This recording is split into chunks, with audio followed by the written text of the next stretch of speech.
The 2022 Jeep Grand Wagoneer is going to blow your mind. It's going to be amazing. Jeep just dropped a couple hints on the weekend on Facebook. We're going to take a look at that, and the debut of the vehicle is going to be Thursday, March 11th.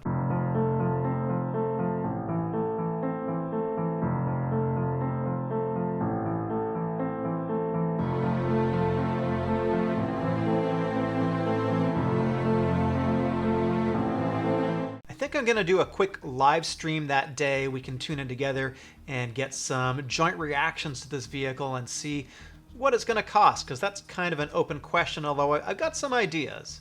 On Facebook over the weekend, they dropped some images, so we can kind of take a look and compare these images to what we saw in the concept, which they debuted back in September of last year.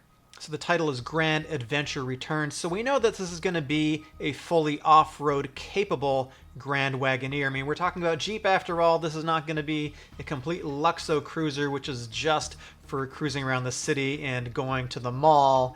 This is definitely going to be off-road capable because, hey, it's Jeep, and we know it's going to have some different all-wheel drive system. Now, here's the most interesting one. This is the grille, and this is pretty different from the concept. Let's take a quick look at the concept versus this actual production grille that we're going to see here in a couple days. So we know from the video that we just looked at, we're going to get some LED headlights, we're going to get some LED driving lights, but on this concept, we've got this light bar which goes all the way across the grille. It goes from one fender to the other, as far as I can tell. In the production version, we've got a little LED strip which is just above the headlights. To me, that's a little bit disappointing because that was one of the really unique elements of the concept, is this huge LED bar that gives it so much presence. Not that this is not going to have presence, I think it does. And one of the other differences is actually the elements of the grille. We can look at the concept. We have this little sort of waterfall thing, although it looks like I'm doing cat paws, and it's vertical. In the production version, we've got tiny little elements in there, all sort of horizontally arranged. We can see the Grand Wagoneer logo here. I'm not quite sure where this is, perhaps somewhere on the dashboard. And we've also got what appears to be some very, very nice looking leather here too. This is also straight out of the concept. I'm seeing some nice accent stitching in orange. I hope that the quality of the stitching is as good as it is in the image here. This looks incredibly nice, and obviously we got heated and cooled seats as well. Now here's something that's very notable, I think, from sort of a luxury perspective, is this Macintosh speaker grille that we get from the concept too. So we haven't seen what the dash is going to look like in the production vehicle, but this Macintosh grille was also in the concept.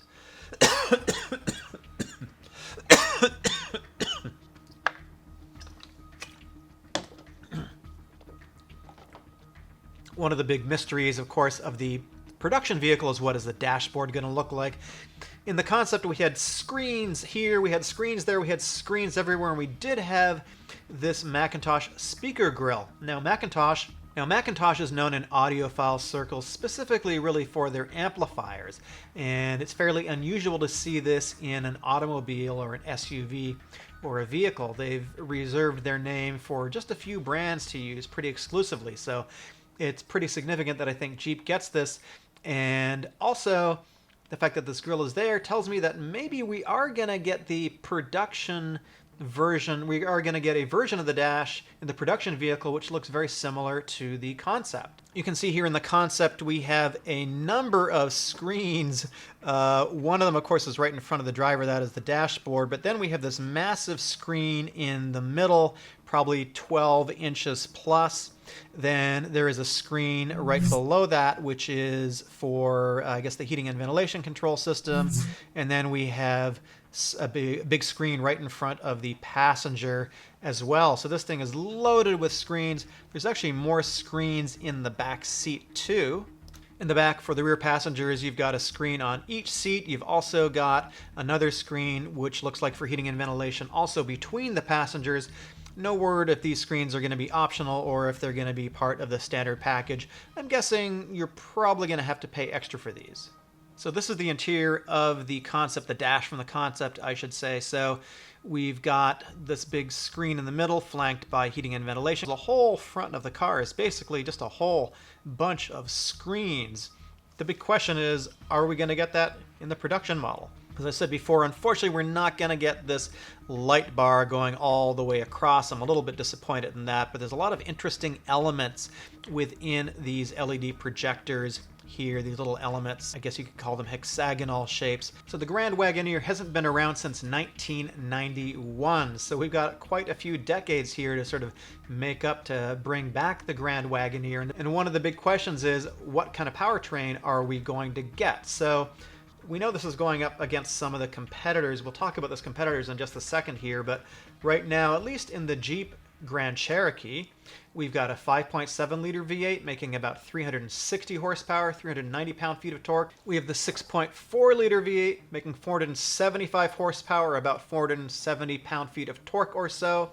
And then we have the Hellcat engine making, about 707 horsepower and up. It's a 6.2 liter. It obviously is supercharged. Not sure we're going to get that, but here's what I think we're probably going to see. We know from the debut launch concept vehicle back in September that this was a plug-in hybrid vehicle. So I think the base engine is likely to be the classic Pentastar V6 engine, probably in an e-torque version, sort of an enhanced version.